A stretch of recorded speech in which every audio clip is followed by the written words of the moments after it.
আপনি কি কখনো কোনো জলের ধারা দেখেছেন? তার সামনে যতই মাটি থাকুক না কেন, যতই কাদা থাকুক না কেন, যখন এই জলের ধারা বইতে আরম্ভ করে দেয়, তখন এই কাদাকে নিজেই ধুয়ে নিয়ে যায়। ওই কাদাকে ধুয়ে দেয় এবং নিজের পথ নিজেই তৈরি করে নেয়। তাহলে আপনিও এরকম জলের মতো হয়ে উঠুন। যদি হয়ে উঠতে পারেন, তাহলে নিজের মনের, নিজের ভাবনার, নিজের জীবনের যত অনাবশ্যক তত্ত্ব আছে, অনুপযোগী অংশ রয়েছে, অর্থাৎ অপরিষ্কার অংশ রয়েছে, তা নিজে থেকেই নির্মল হয়ে উঠবে। আর যেরকম জলের ধারা কখনো থেমে থাকে না, সব সময় বয়ে চলে, সেইভাবে আপনিও কখনোই থামবেন না। সবসময় বয়ে চলুন, এগোতে থাকুন। পথে যদি অনেক বিপদ আসে, সমস্যা আসে, থামবেন না, তার উপর নিরন্তর প্রহার করুন, নিরন্তর প্রয়াস করুন আর অগ্রসর হন। আপনি ভেবে দেখুন, এই জলের ধারা কখনো থেমে থাকে না, সবসময় বয়ে চলে, বিপদের সম্মুখীন হয়ে তাকে সাথে বয়ে নিয়ে চলে। সেই জন্য জলের ধারা, প্রবাহমান এই ধারা, এর থেকে কখনো দুর্গন্ধ আসে না, এতে কখনো ময়লা জমতে পারে না, বরং পালিত হয় সুন্দর প্রাণবন্ত জীবজন্তু, যেমন সুন্দর ছোট মাছ। তাই আপনিও এটাই করুন, কখনো থামবেন না, শুধু চলতে থাকুন, জলের ধারার মতো বইতে থাকুন। আপনি আপনার লক্ষ্য অবশ্যই খুঁজে পাবেন, আর তার সাথে নিজের অন্তরের যে মালিন্য রয়েছে, তা আপনি নিজেই নিজের থেকে দূরে করে দেবেন। তাহলে আসুন আর আমার সাথে ভালোবেসে বলুন, রাধা রাধা। সময়, জীবন, কাল। দেখতে গেলে এই তিনটি শব্দ একটি শব্দেরই সমার্থক শব্দ মনে হয়, কিন্তু এই শব্দগুলির অর্থ কি সমান? কখনোই নয়। হ্যাঁ, এই সময় চলতে থাকে, জীবন চলতে থাকে, কালচক্র চলতে থাকে।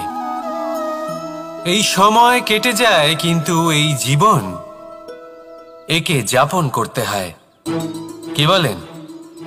এই জীবনে কিছু করুন বা কিছু না করুন, জীবন এমনি কেটে যাবে, আপনি জানতেও পারবেন না। কিন্তু সেটা আমাদের উদ্দেশ্য নয়, একে যাপন করতে হবে। এই জীবনে প্রেরণা পেতে শিখুন, প্রেরণা দিতে শিখুন, আহ্বান গ্রহণ করতে শিখুন, আহ্বান জানাতে শিখুন, মহান কাজ করতে শিখুন, ধন্যাত্মক বোধ জাগিয়ে তুলুন। জীবন অতিবাহিত করার অর্থ কি, তা আপনি শিখে যাবেন। কারণ সময় কেটে যায়, সমস্ত যুগ কেটে যায়, কিন্তু জীবনের রীতি জীবন কাটিয়ে দেওয়া নয়, জীবন যাপন করা। এই জীবন সম্পূর্ণরূপে অনুভব করতে হবে, নতুন পথ বানাতে হবে। এবারে যদি এই জীবন বাঁচার সময় একবার ভেবে দেখুন, যদি মনে প্রেম থাকে, সদ্ভাবনা থাকে, তাহলে কি হবে? এই জীবনকে বাঁচার অনুভূতিটাই অন্যরকম হয়ে যাবে, একটা আনন্দময় অনুভূতি লাভ করবেন। তাহলে এটাই করুন আর আমার সাথে ভালোবেসে বলুন, রাধা রাধা। এবার অনেক সময় মানুষের মনে এরকম প্রশ্ন আসে যে এই সংসারে সবথেকে বড় বিপদ কি? কেউ বলে ধর্ম সংকট, আবার কেউ বলে প্রাণের উপর আসা সংকট। প্রত্যেক মানুষের জীবনে বিভিন্ন সংকট আসে, আর এই সমস্ত সংকট অত্যন্ত বিচিত্র হতে পারে। এই সমস্ত সংসার হলো সংকট দ্বারা পরিপূর্ণ। ঠিক আছে, আপনাকে একটা উদাহরণ দিই। একজন ধনী ব্যক্তি, এবার ওনার জীবনে সংকট কি হতে পারে? সংকট এটাই যে কেউ তার সম্পত্তি চুরি না করে নেয়, আমরা বুঝতে পারছি। এবার একজন চোর, তার জীবনে সংকট কি হতে পারে? যে চুরি করার সময় সে যদি তার একটা কাশি চাপতে না পারে, তাহলে সে ধরা পড়ে যেতে পারে, ঠিক কিনা?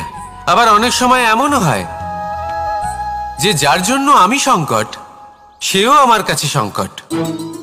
যেমন এই পরিস্থিতিতে দেখুন, সংকট হলো সংকট, এ তো জীবনে থাকবে, কিন্তু এর সম্মুখীন কিভাবে হওয়া যায়?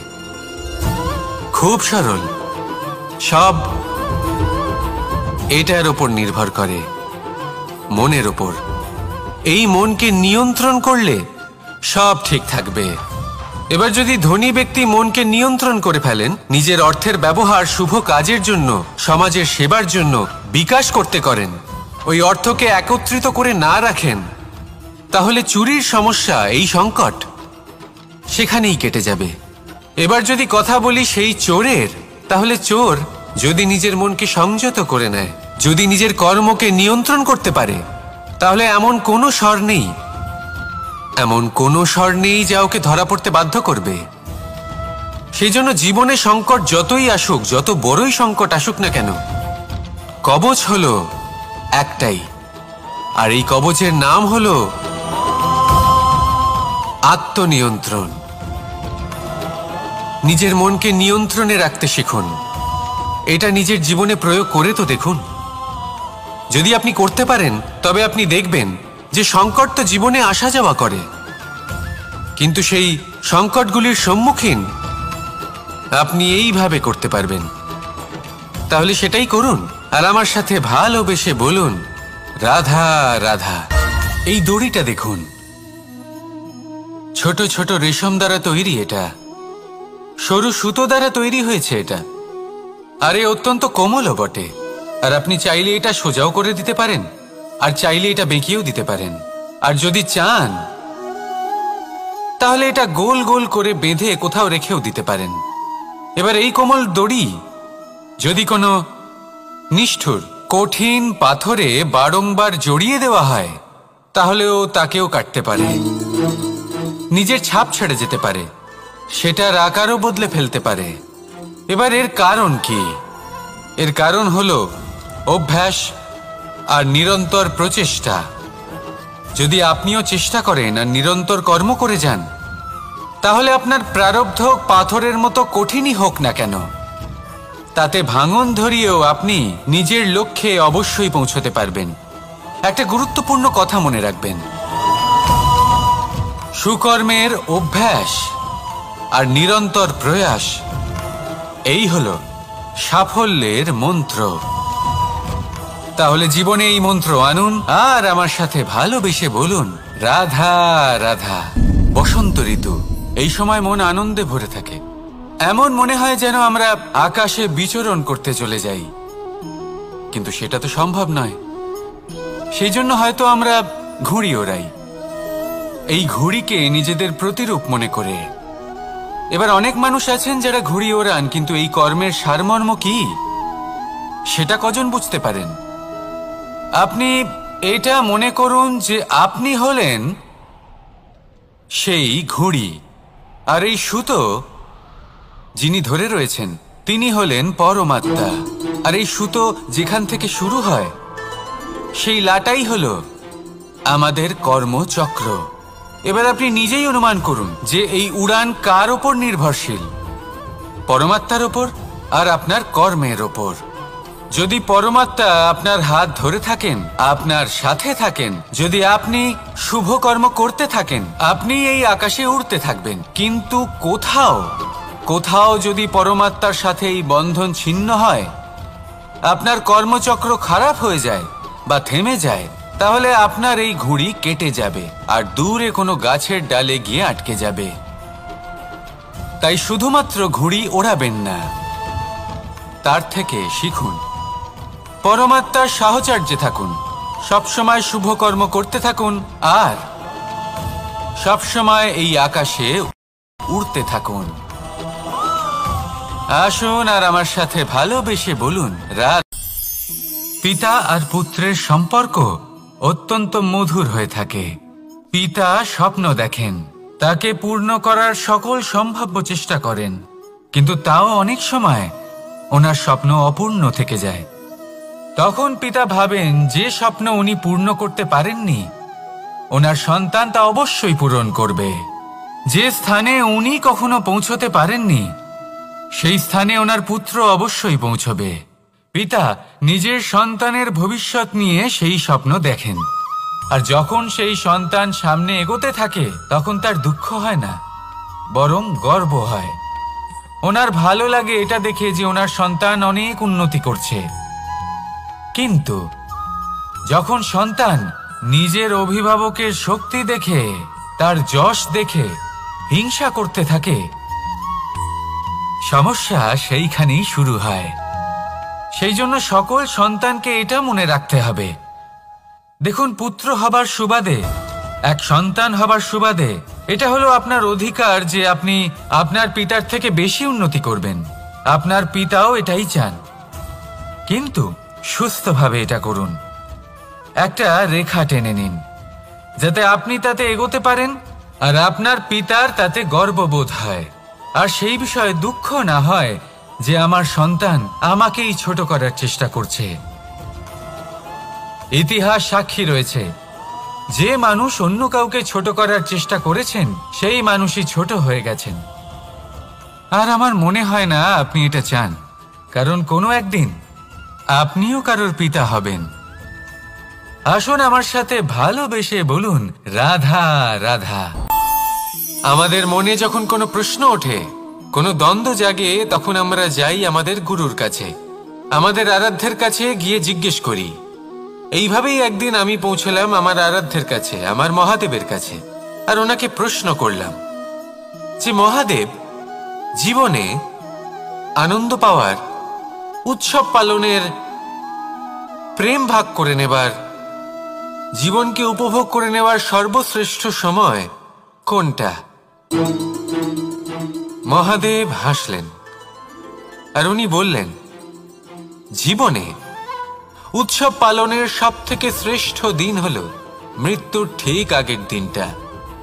প্রেম ভাগ করে নেওয়ার সব থেকে শ্রেষ্ঠ মুহূর্ত হলো মৃত্যুর ঠিক আগের মুহূর্ত। জীবনকে উপভোগ করে নেওয়ার সর্বশ্রেষ্ঠ প্রহর হলো মৃত্যুর এক প্রহর পূর্বে। তখন আমি চমকে গেলাম। আমি বললাম, কিন্তু মহাদেব, মৃত্যু তো অনিশ্চিত, আমরা জানিও না কবে আমাদের মৃত্যু হবে।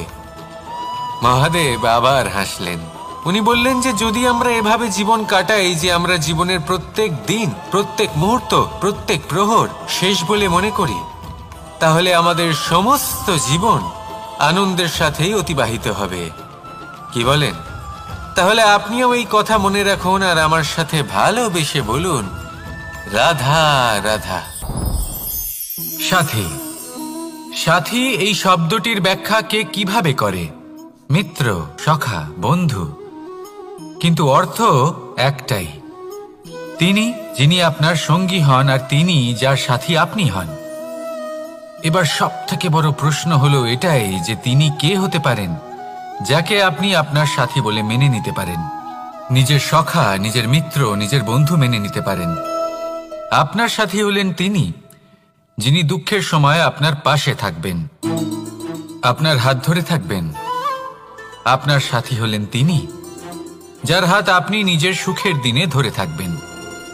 সেই সাথীরই হাত ধরুন যিনি দুঃখে সবসময় আপনাকে সাহায্য করার জন্য তৎপর হয়ে থাকেন, আপনার পাশে থাকেন, আর যাকে সুখের দিনে আপনি আপনার সাথে রাখতে পারেন। আর যখন আপনার সাথে আপনার এই সাথী থাকবে, তখন আপনি এটা বুঝবেন যে যখন জীবনে দুঃখ আসে তখন এই দুঃখ কমে যায়, সবার মধ্যে ভাগ হয়ে যায়। আর যদি তখন সুখ আসে তাহলে সেটা সবার উপস্থিতিতে আরো বেড়ে যায়। এটাই হলো প্রেম, এটাই হলো ভালোবাসা, এটাই হলো সঙ্গ। যেমন সম্পর্ক আমার আর রাধার মাঝে। তাহলে আসুন আর আমার সাথে ভালোবেসে বলুন, রাধা রাধা। জীবনে অগ্রসর হওয়ার জন্য আমাদের কাকে প্রয়োজন হয়? মাতা পিতা, বন্ধু, প্রেম, সাহায্য, অর্থ, পরিশ্রম, আশা। ভিন্ন ভিন্ন মানুষ ভিন্ন ভিন্ন বিকল্প চয়ন করে। যদি আমি আপনাকে বলি তাহলে জয় আর পরাজয়ের মন্ত্র দুটো শব্দের উপর নির্ভর করে, মেনে নেওয়া আর দৃঢ় হওয়া। যদি মেনে নেন তাহলে হেরে যাবেন, যদি দৃঢ় হন তাহলে নিশ্চিত রূপে জয়ী হবেন। যদি কখনো আপনি ক্লান্ত হয়ে ওঠেন, আপনি দুঃখী হন, পুরোপুরি ভেঙে পড়েছেন, তখন মেনে নেবেন না যে আপনি ভেঙে পড়েছেন, নয়তো হেরে যাবেন। তখন উল্টে স্থির করবেন যে যাই হয়ে যাক না কেন আমি জয়ী হবই। আর আপনি দেখবেন যে জয় নিশ্চিত রূপে আপনার কাছেই আসবে। তাহলে এই কথা মনে রাখবেন আর আমার সাথে ভালোবেসে বলবেন, রাধা রাধা। মানুষের জীবনে দুই ধরনের আবেগ থাকে যা চিরকাল তার সাথে বসবাস করে। প্রথম, স্বপ্ন। দ্বিতীয়, অজুহাত। মানুষ হাজার হাজার স্বপ্ন দেখতে পারে। আমাকে এই কাজ করতে হবে, আমাকে ওখানে ঘুরতে যেতে হবে, আমায় জীবনে এই অসম্ভব কাজ বাস্তবায়িত করে দেখাতে হবে, আদি ইত্যাদি। এবার ঠিক যেমন স্বপ্ন দেখেন সেইভাবে অজুহাতও খুঁজে নিয়ে আসেন। আমি এই স্বপ্ন পূরণ করতে পারলাম না, কারণ আমাকে কেউ সাহায্যই করল না, কারণ আমি দুর্বল হয়ে পড়েছিলাম, কারণ আমার কাছে সময়ই ছিল না, আদি ইত্যাদি। এবার সাফল্য এবং অসফলতার মাঝখানে এই ধরনের সংঘর্ষ হতে থাকে। সাফল্য তখন লাভ করা সম্ভব যখন আপনার স্বপ্ন আপনার অজুহাতের থেকে অনেক বড় হয়, আর অসফলতা তখন পাবেন যখন আপনার অজুহাত আপনার স্বপ্নের থেকে অনেক বড় হয়। আপনি যদি সাফল্য লাভ করতে চান তাহলে চেষ্টা করতে থাকুন, পরিশ্রম করুন। যদি অসফল হন তাহলে ভয়ভীত হওয়ার কোনো প্রয়োজন নেই। নিজের ভুল বুঝুন, তাকে শুধরে নিন, আবার চেষ্টা করুন। কিন্তু যদি নিজের জীবনে অজুহাত নিয়ে আসেন তখন স্বপ্ন কখনো পূরণ হবে না। আসুন আমার সাথে ভালোবেসে বলুন, রাধা রাধা। এই সংসারের সব থেকে কঠোর ধাতুর মধ্যে একটি হলো লোহা। লোহা দিয়ে আমরা অনেক অস্ত্র শস্ত্র লাভ করি, অনেক বস্তুও লাভ করি। এবার এই লোহাকে কাটার জন্য, একে কোনো আকার দেওয়ার জন্য কি প্রয়োগ করতে হয়? লোহা। এবার এই কথাটা আমরা সকলেই জানি যে লোহার দ্বারাই লোহাকে কাটতে হয়। এবার এই কথা আমি আপনাকে কেন বলছি? এরপরে খুব বড় একটা প্রশ্ন আসে যা খুব বড় শিক্ষা দিয়ে যায়। এটা কেন হয় যে আমরা একটা লোহা দিয়ে একটা লোহাতে আঘাত করছি, কিন্তু যে লোহা দ্বারা আঘাত করছি তার আকার বদলাচ্ছে না, যার ওপর প্রহার করছি তার আকার বদলাচ্ছে? এতে পার্থক্যটা কোথায়? পার্থক্য হলো তাপমাত্রার। দেখুন, যে লোহাকে আমরা কাটতে চাই তার তাপমাত্রা বাড়াতে হয়, তাকে গরম করতে হয়। আর যে লোহা দ্বারা আমরা আঘাত করতে চলেছি সেই লোহা আমাদের ঠান্ডা রাখতে হয়। অর্থাৎ ঠান্ডা লোহা গরম লোহাকে কেটে দেয়। এবার এই শিক্ষা কি আমাদের জীবনে যথেষ্ট নয়? আমাদের জীবনে অনেক সমস্যা আসতে পারে, কিন্তু আমাদের এই বিষয়ে বিশেষ খেয়াল রাখতে হবে যে আমাদের মনকে আমরা যেন ঠান্ডা রাখি, এই মস্তিষ্ককে শান্ত রাখতে হবে। যদি আমরা ক্রোধ বা ঈর্ষার আগুনে জ্বলতে থাকি, বিদ্বেষের আগুনে জ্বলতে থাকি, তাহলে আমরাও সেই লোহার মতোই হয়ে যাব যার তাপমাত্রা অত্যন্ত বেশি। তখন যে কেউ এসে আমাদের বিচ্ছিন্ন করে চলে যাবে। মনে রাখবেন, যিনি যত বেশি স্থির বুদ্ধির অধিকারী, যিনি হলেন সব থেকে বেশি শান্ত, তিনি হলেন সব থেকে বেশি বলশালী। তাহলে শান্ত থাকুন আর আমার সাথে ভালোবেসে বলুন, রাধা রাধা। এই সমগ্র সংসারের সব থেকে গুরুত্বপূর্ণ ব্যক্তি কে? স্বয়ং আপনি। নিজের জন্য তো বটেই, তাই না? কারণ যখন আপনি জন্মগ্রহণ করেন, নিজের চোখ খোলেন, এই সংসারে আসেন, তখনই তো এই সংসারকে আপনি দেখতে পান, অনুভব করতে পারেন। এখানকার আবেগ, এখানকার মানুষজন তখন থেকেই অনুভব করেন। যদি আপনি না থাকেন তাহলে এই সংসারের অস্তিত্ব আপনার কাছে শূন্যের সমান, তাই না? আপনি না থাকলে এই সংসারও আপনার কাছে নেই। এবার সবাই বলবেন যে এ তো সত্যি কথা, সেই অনুযায়ী তো আমার স্বার্থপর হওয়া উচিত, অহংকারী হওয়া উচিত, কারণ আমার কাছে আমিই তো সবকিছু। দৃষ্টিভঙ্গি পাল্টে দেখুন। আপনার কাছে সব থেকে বেশি গুরুত্বপূর্ণ ব্যক্তি কে? আপনি নিজেই। সেই মানুষটি কেমন হওয়া উচিত একটু ভেবে দেখুন। সবসময় সকলকে সাহায্য করুন, একসাথে মিলে পরিশ্রম করুন, সাহায্য করুন অন্যদেরকে। এটা অতি আবশ্যক। এবং তার থেকেও বেশি গুরুত্বপূর্ণ হলো এটাই যে আপনার মনে যেন কখনো এই বিষয়ে ভয় না থাকে যে আমি আমার প্রিয়জনদের, আমার কাছের মানুষগুলিকে হারিয়ে ফেলব। এই ভয় কখনোই মনের মধ্যে থাকা উচিত নয়।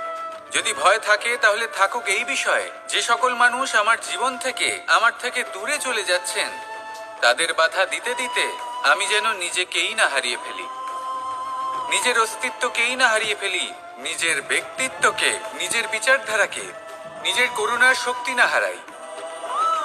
তাহলে এই ভয় ত্যাগ করুন আর আমার সাথে ভালোবেসে বলুন, রাধা রাধা। মানুষের দুটো রূপ রয়েছে। এক, আমাদের এই মুখ যা শুধুই চোখে দেখা যায়, আর দ্বিতীয় আমাদের এই মন যা শুধুমাত্র অন্তরাত্মা দ্বারা দেখা যায়। এবার আমাদের এই মুখ তা ঈশ্বর সকলকেই আগে থেকেই প্রদান করেছেন, কিন্তু এই মন কেমন হবে তা আমাদের জীবনের অনুভূতি এবং আমাদের জীবনের লক্ষ্য এগুলি সুনিশ্চিত করে। অর্থাৎ নেত্র দিয়ে দেখা যায় আমাদের এই মুখ, তা শুধুই এই কারণে প্রয়োজন যাতে সংসার আমাদের দেখতে পায়, আমাদের চিনতে পারে। কিন্তু যদি এই সংসারে আপনি প্রকৃত অর্থে মান সম্মান লাভ করতে চান, তাহলে নিজের অন্তরাত্মাকে আপনাকে বিকশিত করতেই হবে। দেখুন, কথায় আছে এই যে অসুর, তা শারীরিকভাবে উপস্থিত নয়, তা মনের মধ্যে থাকে। যদি এই মন থেকে অসুরকে বের করে দেওয়া যায়, তাহলে শরীরে তা উপস্থিত থাকবেই না। তাই মনকে শুদ্ধ করুন আর আমার সাথে ভালোবেসে বলুন, রাধা রাধা। পরিশ্রম, এই শব্দগুলি শুনতে হয়তো ছোট মনে হয়, কিন্তু এর মূল্য অনেকটাই অধিক। এবার প্রয়াসও কিন্তু দুই ধরনের হয়। একটা প্রয়াস তাই যা আমরা নিজের মন থেকে, অন্তর থেকে সমগ্র শক্তি দিয়ে করার চেষ্টা করি। এবারে এই প্রয়াস প্রচেষ্টার নামান্তর। কিছু প্রয়াস এমনও হয় যেমন দ্রুতক্রীড়া খেলা। মানুষ বলেন, আজ একটু প্রয়াস করি, একটু দ্রুতক্রীড়া খেলেই দেখি, যদি বিজয়ী হই তবে ভালো ব্যাপার, যদি না হই তবে আর কখনো খেলবো না। এটাও কিন্তু প্রয়াস, কিন্তু এই প্রয়াস পরিশ্রম নয়। পাণ্ডবদের দেখুন, ওনারা যখন পরিশ্রম করেছিলেন তখন খাণ্ডবপ্রস্থকেও ইন্দ্রপ্রস্থ বানিয়েছিলেন। দ্রুতক্রীড়া খেললেন, সেই মুহূর্তেই ইন্দ্রপ্রস্থ হারিয়ে ফেললেন। পরিশ্রম করলেন, সগৌরবের রাজা হলেন। দ্রুতক্রীড়া খেললেন, তখন এক মুহূর্তে রাজা থেকে নিঃস্ব হয়ে গেলেন। সারমর্ম এটাই যে দ্রুতক্রীড়া কখনো কখনো আপনার মিত্র হতে পারে, কখনো সে আপনাকে বিজয়ী করতে পারে, কিন্তু প্রয়াস এবং পরিশ্রম যখন একসাথে মিলিত হয় তখন তা সর্বদাই আপনার সাথে থাকে। প্রয়াস করতে থাকুন, পরিশ্রম করতে থাকুন, আর আমার সাথে ভালোবেসে বলুন, রাধা রাধা। মানুষ কখনো কখনো সময়কে নিয়ন্ত্রণ করতে চেষ্টা করে, কখনো কখনো সময়ের গুরুত্ব বুঝতে পারে না। এটা ভাবে যে এই কিছু মুহূর্ত কেটে যাক, একে অতিবাহিত করি, তাহলে কি বা হবে, কয়েকটা মুহূর্ত মাত্র। কিন্তু তা নয়। আজকের একটা মুহূর্ত ভবিষ্যতের অনেক বড় পরিবর্তনের ভিত হতে পারে। আজকের একটা মুহূর্ত আপনার ভবিষ্যৎকে উজ্জ্বল করে তুলতে পারে। সেই জন্য ছোট ছোট মুহূর্তগুলিকে অদেখা করবেন না। সময়কে কাজে লাগান, পূর্ণরূপে কাজে লাগান। এবার যদি আপনি কাউকে সাহায্য করতে চান আর সেই কারণেই যদি থেমে থাকেন, তাহলে ঠিক আছে, কারণ আপনি কাউকে সাহায্য করে তার জীবনকে আরো ভালো করে তুলতে চাইছেন, আরো শ্রেষ্ঠ করতে চাইছেন। এই পুণ্য, এই কর্ম ফিরে আপনার কাছেই আসবে আর আপনার জীবনকে শুভ করে তুলবে। কিন্তু যদি আপনি আলস্যের কারণে থেমে থাকেন এবং কিছুই না করেন, সময় নষ্ট করেন, তাহলে কিন্তু একটাই ঘটনা ঘটবে, আপনার ভবিষ্যৎ বিপদগ্রস্ত হয়ে পড়বে, আর কিছুই নয়। সেই জন্য এটা বোঝা প্রয়োজন যে কখন থামতে হবে এবং কেন থামতে হবে। যদি আপনার থামার কারণ এবং সময় অনুচিত হয়ে থাকে, তাহলে আপনার ভবিষ্যৎ কখনোই উচিত হতে পারে না। সেই জন্য সময়কে সম্মান করুন আর পূর্ণ ব্যবহার করতে শিখুন। আর আমার সাথে ভালোবেসে বলুন, রাধা রাধা। জীবনে সবসময় সেটা হয় না যা আমরা চাই, তেমন ভাবে হয় না যেমন ভাবে আমরা চাই। এবার তাতে আমরা দুঃখ পাই, নিরাশ হয়ে পড়ি, ভাগ্যকে দোষ দিই অথবা অন্য কাউকে বা নিজেকে। কিন্তু সত্যটা কি সেটা আমাদের জানতে হবে। এই সংসার নির্মিত হয়েছে পাহাড় দ্বারা এবং পাথর দ্বারা, তাই প্রত্যেক স্থানে ছোট ছোট ছোট ছোট নুড়ি পাথর তো অবশ্যই থাকবে। এগুলো এড়িয়ে যাওয়া সম্ভব নয়, আর এই কথাটা আমরা সকলে জানি। এবার এইভাবেই আমাদের জীবনে নানান রকমের সমস্যা লেগেই থাকে। এর হাত থেকে কোনোভাবেই নিস্তার পাওয়া সম্ভব নয়। একটা সমস্যা এড়াতে যান, দ্বিতীয় চলে আসবে, দ্বিতীয় সমস্যা এড়াতে যান, তৃতীয় চলে আসবে। কিন্তু সমস্যা জীবনে থাকবেই, আর আপনাকে সাহায্য করার জন্যই থাকবে কোনো না কোনো রূপে। আপনার চারপাশে পাথর আছে, এটা আপনার উপর নির্ভরশীল আপনি কি করবেন, কোন পথে অগ্রসর হবেন এবং কিভাবে অগ্রসর হবেন। এবার দেখুন, এটা তো সবসময় সম্ভব নয় যে আপনার পদতলে ফুলের চাদর থাকবে, এটা তো অসম্ভব। সেই জন্য উচিত এটাই হবে যে আপনি পাদুকা পরিধান করে জীবনে অগ্রসর হন। এর সারমর্ম এটাই, যখনই জীবনে সমস্যা আসবে দৃঢ় হয়ে সম্মুখীন হন এবং এটা বোঝার চেষ্টা করুন যে এই সমস্যা জীবনে কেন এলো, কি শিক্ষা দিয়ে গেল। আপনার মধ্যে দোষ অবশ্যই থাকবে, তাকে গুণে পরিবর্তিত করুন। এই জীবন আরো বেশি সহজ সরল হবে এবং প্রসন্ন হয়ে বলবে, রাধা রাধা।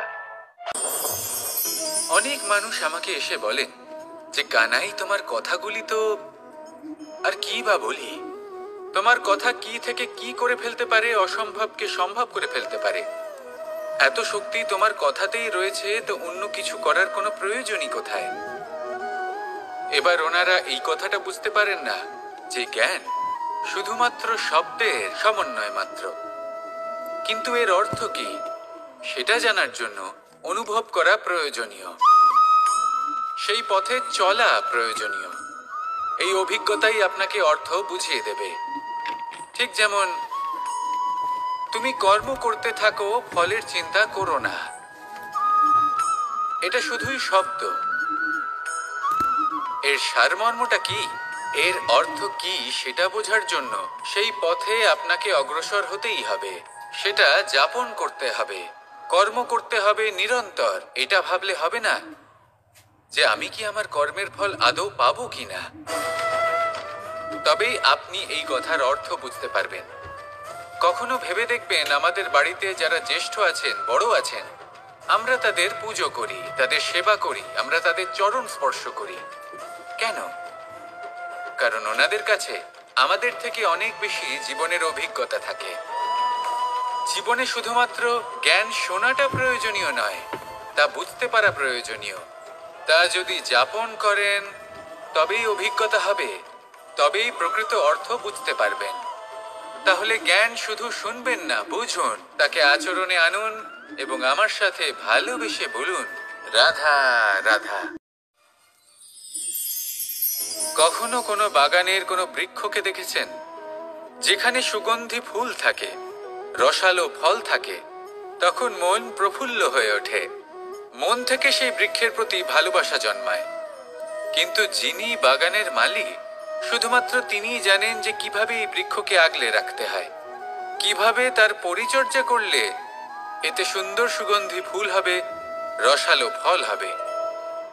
কখনো কখনো প্রয়োজনের থেকে বেশি রোদ পেলে এই বৃক্ষগুলি শুকিয়ে যায়, প্রয়োজনের থেকে কম রোদ পেলেও এই বৃক্ষ কিন্তু শুকিয়ে যায়। প্রয়োজনের থেকে কম জল যদি পায়, এই বৃক্ষ শুকিয়ে যেতে পারে। প্রয়োজনের থেকে অতিরিক্ত জল যদি পায়, তখনও এই বৃক্ষের শিকড়গুলি নষ্ট হয়ে যেতে পারে। এবার এটাই কিন্তু আমাদের সংসারের সাথেও হয়। আমাদের সংসারের সকল প্রতিভাশালী ব্যক্তি, যেমন লেখক, বিচারক, প্রবক্তা, যোদ্ধা, এদের সবার ক্ষেত্রে এই কথাটাই প্রযোজ্য। যদি বেশি প্রশংসা করা হয় তাহলেও এরা হারিয়ে যাবেন। প্রয়োজনের থেকে বেশি যদি নিন্দা করা হয় তখনও তারা নত হয়ে পড়বেন। তাহলে আপনি এদের রক্ষা করুন এবং নিজেদেরও। মনে রাখবেন একটা কথা, জেনে রাখুন কখন কোন নিন্দায় আপনি লজ্জিত হবেন না, আর কখন কোন প্রশংসার দ্বারা নিজের মধ্যে অহংবোধ জাগ্রত করবেন না। এই মন সুপ্রসন্ন হয়ে বলবে, রাধা রাধা। জল এ হলো জীবনের আধার পঞ্চতত্ত্বের মধ্যে একটি, আর অত্যন্ত বিশেষ। এর থেকে অনেক বড় শিক্ষা পাওয়া যায়। এই জল গন্তব্যের বিষয়ে এর স্পষ্ট ধারণা আছে। ও জানে ওর লক্ষ্য কি, আর প্রয়াস করে ততদূর সে পৌঁছেও যায়। এটি পর্বত থেকে বয়ে নিচে নেমে আসে, নদীর সাথে সমাহিত হয়ে তার সাথে বয়ে চলে, চিরসবুজ বনানী গড়ে তোলে, প্রাণীদের তৃষ্ণা নিবারণ করে, সামনে এগিয়ে চলে, মানুষের সাথে মিলিত হয়। যারা একে বাঁধের মধ্যে বেঁধে রাখতে চেষ্টা করে, সে বন্দি দশাতেও থেকে যায়, মানুষের কল্যাণ করে। তারপর বাঁধ থেকে মুক্তি পেয়ে এগিয়ে চলে, কোথাও ধাক্কা খায়, কোথাও বাধা পড়ে, কোথাও যদি পথ খুঁজে না পায় তাহলে পথ খুঁজেই নেয়, আর যেখানে পথ থাকে না সেখানে পথ বানিয়ে নেয়, আর শেষ পর্যন্ত নিজের লক্ষ্যে পৌঁছেই যায়, অর্থাৎ সমুদ্রে গিয়ে সমাহিত হয়ে যায়। আমাদেরও কিছুটা এরকমই হয়ে উঠতে হবে। যেখানেই যাবেন সকলের কল্যাণ করুন, সামনে এগোন। আপনি কোথাও পড়ে গেলে, ধাক্কা খেলে আঘাত লাগবেই, উত্থান পতন লেগেই থাকে। সামনে এগোতে থাকুন। কোথাও পথ না পেলে তা খুঁজে নিন, কোথাও পথ না থাকলে তা বানিয়ে নিন। নিজের গন্তব্যের কথা সব সময় মনে রাখুন। শেষ পর্যন্ত নিজের মোক্ষ লাভ আপনি অবশ্যই করবেন। আর আমার সাথে ভালোবেসে বলুন, রাধা রাধা। কখনো কোনো বৃক্ষকে দেখেছেন? এই ধরিত্রী থেকে ততটুকুই জল নেয় যতটুকু তার প্রয়োজন। কোনো প্রাণীকে দেখুন, এই প্রকৃতি থেকে ততটুকুই খাবার গ্রহণ করবে যতটুকু তার খিদে রয়েছে। খিদে মিটে গেলে আর খাবে না। এবার মনুষ্যকে দেখুন, সে নিজের জীবনে যা কিছু পেয়েছে, বস্তু, ধন, খাবার, শক্তি, প্রয়োজনের থেকে অনেক বেশি লাভ করার চেষ্টা করে থাকে। প্রয়োজনের থেকে বেশি যদি পেয়েও যায় তাহলেও তার কম মনে হয়। এবার এরকম ঠিক কেন হয়? এর পেছনের কারণ কি? কারণ হলো লোভ। লোভের আগুন কিছু এমন হয়, যদি মানুষের মনে একবার প্রজ্বলিত হয় তাহলে শুধু বাড়তেই থাকে। ততক্ষণ বাড়বে যতক্ষণ না আপনি নিজে তাকে বাধা দিচ্ছেন। তবে এই লোভের আগুন নিয়ন্ত্রণ করা সম্ভব। পরিমিতিবোধ, পরিমিতিবোধের চিন্তা। আপনাকে শুধু নিজেকে একটা সরল প্রশ্ন করতে হবে। যখনই মনের মধ্যে কোনো বস্তুর প্রতি, শক্তির প্রতি, ধনের প্রতি, ভোজনের প্রতি লোভ বেড়ে যায়, নিজেকে প্রশ্ন করুন, এটা কি আমার কাছে ততটাই প্রয়োজনীয় যতটা একটা বৃক্ষের কাছে জল, যতটা একটা প্রাণীর কাছে ভোজন? এটা কি ততটাই প্রয়োজনীয়? যদি উত্তর না হয় তাহলে নিজেকে সেখানেই বাধা দিন, সেই ভাবনা সেখানেই ত্যাগ করুন, কারণ সেটাই হলো লোভ। ঠিক এইভাবেই প্রয়োজনীয়তার চিন্তা করে আস্তে আস্তে এই মন নির্লোভ হয়ে উঠবে, আর এই মন প্রসন্ন হয়ে বলবে, রাধা রাধা। আজ আমরা দুই ধরনের ব্যক্তির বিষয়ে কথা বলবো। প্রথম জন হলেন যে প্রয়োজনের থেকে অনেক বেশি পরিমাণ ধন উপার্জন করে থাকেন। তার কাছে ততটা ধন থাকে যতটা তার প্রয়োজনও নেই, তারপরেও আরো ধন উপার্জন করতে চেষ্টা করতে থাকেন। সকল সম্ভব চেষ্টা করেন, সকল সম্ভব কর্ম করেন, তা সে উচিত কর্ম হোক বা অনুচিত, তাতে তাদের কিছুই যায় আসে না। তারা শুধুই এই সংসারের সকল সুখ ভোগ করতে চান, সকল স্বাচ্ছন্দ্য লাভ করতে চান। আজীবন তারা প্রচেষ্টাই করতে থাকেন। এবার এই করতে গিয়ে তারা ভারাক্রান্ত হয়ে সমস্যার সম্মুখীন হন। এনাদের সমগ্র জীবন এই চেষ্টাতেই চলে যায়, জীবন যাপন করার বদলে। অন্যদিকে আরেকজন ব্যক্তি, যিনি জানেন তার প্রয়োজন কতটুকু, আর শুধুমাত্র সেই পরিমাণ ধন অর্জন করেন। তার থেকে বেশি একটুও নয়। উনি যদি দুবেলা খেতে পান, মাথা গোজার ঠাঁই পেয়ে যান, সেটাই পর্যাপ্ত। তাতেই তিনি আনন্দে জীবন যাপন করেন, না কোনো বৃথা চিন্তা করেন, না কোনো বৃথা কষ্ট করেন। এবার আমি আপনাদের জিজ্ঞেস করব, এই দুই ব্যক্তির মধ্যে আপনি কোন ব্যক্তি হতে চাইবেন? বেশিরভাগ মানুষ এটাই বলবেন যে আমরা সেই দ্বিতীয় মানুষ হতে চাই যারা সন্তুষ্ট।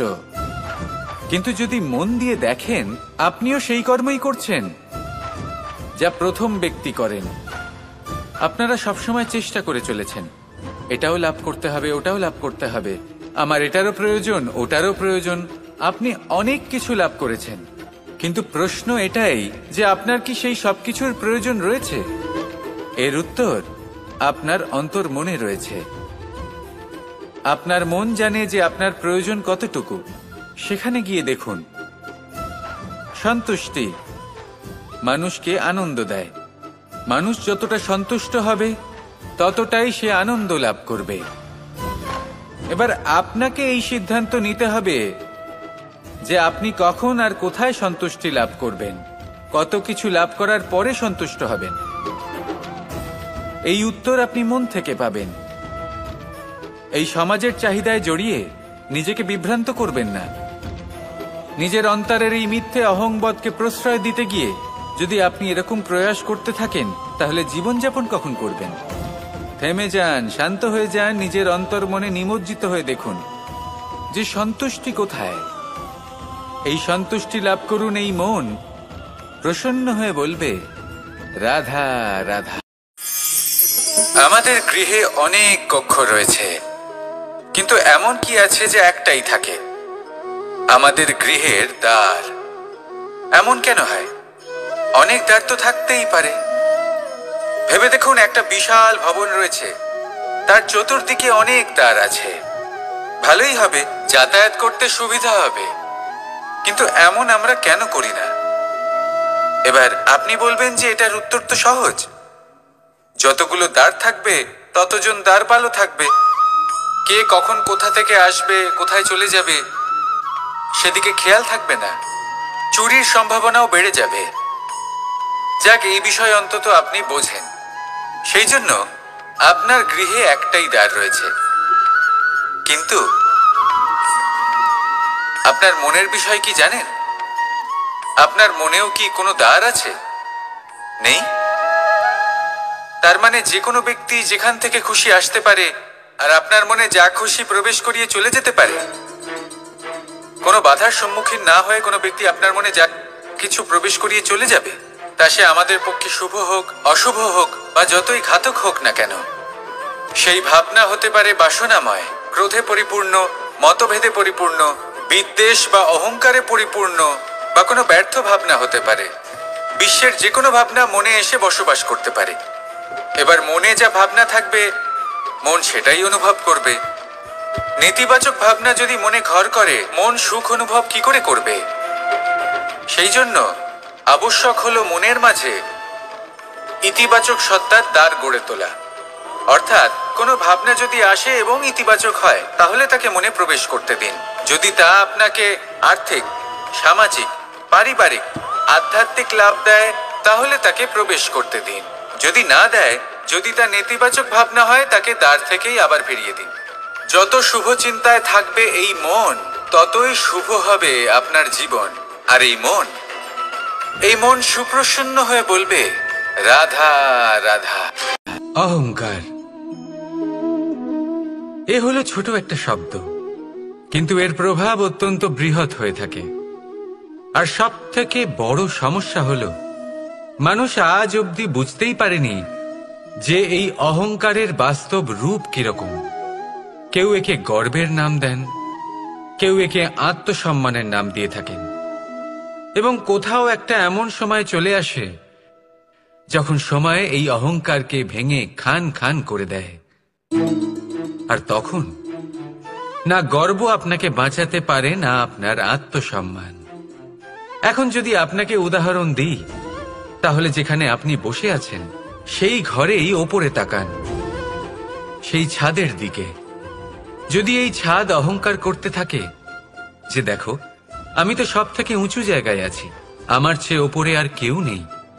আমি এই ঘরে থাকা সমস্ত ব্যক্তিকে ছায়া প্রদান করি।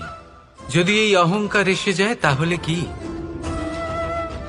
একবার ভেবে দেখুন, যদি পরের দিন তার উপর আরো একটা তলা বানিয়ে দেওয়া হয় তাহলে কি? এই ছাদ, যার নিজের উঁচু হবার অহংকার ছিল, যে সব থেকে ওপরে ছিল, সে এবার পায়ের তলায় চলে এসছে। এটাই হয়ে থাকে। মনে কখনোই অহংকার পোষণ করবেন না। যদি মনের মধ্যে কিছু রাখতে চান তাহলে প্রেমের ভাব রাখুন, স্নেহ রাখুন। এই অহংকারকে আপনি যা ইচ্ছে নাম দিন, গর্ব হোক, আত্মসম্মান হোক, এর দ্বারা আপনার কোনোভাবেই কোনো লাভ হবে না। তাহলে এই অহংকারকে ত্যাগ করুন আর আমার সাথে ভালোবেসে বলুন, রাধা রাধা।